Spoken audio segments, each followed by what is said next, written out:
We live in an ever-changing world where diseases of yesteryear no longer pose the threat as before. Take a moment and think back, say, even 100 years and realize the changes that have occurred. From horse and buggy to the electric car, change is pervasive in all areas of life. However, one area that has grown exponentially is that of medicine and the treatment of terminal diseases. Many of these diseases can now be treated as chronic conditions and no longer have the threat they once placed before both doctor and patient.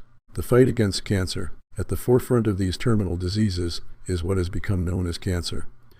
No longer will a patient have to face the specter of a quick death or the possibility of death at a distant and agonizing age. Chronic or terminal can mean a couple of different things, and to those who undergo these treatments, many times the thought of receiving a prognosis of less than 5 years of life is a frightening one. This changed with the discovery of the targeted immunotherapies for several different cancers. These new treatments have allowed many cancer patients to live several years longer than the average cancer patient. Such is the case with Ira Flatow. Ira Flatow was a staff reporter with 60 Minutes for 19 years. He died of pancreatic cancer on December 18, 2001. The fight against heart disease. It's no secret that the American heart goes through a fight of its own with respect to this subject. The American Heart Association even started a campaign in 2000, "Don't just give heart.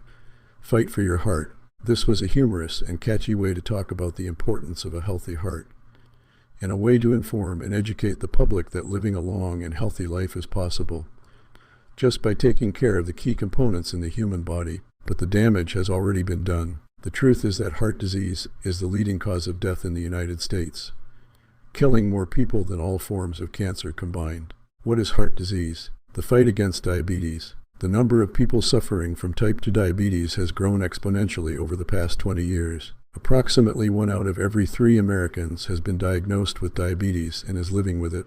The disease is often not recognized until it is too late because the first symptoms may be very subtle and hard to identify. Here are a few of the common symptoms: dizziness, fatigue, gastrointestinal problems, vision problems, sensitivity to cold or heat, painful urination, difficulty breathing, weight loss, extreme hunger. These are some of the common manifestations of this disease. However, if you suspect diabetes, be sure to contact your physician immediately and see what can be done to treat the symptoms. The fight against Alzheimer's. The brain is the seat of thought and memory. That is why there is a need to maintain the good health of this organ.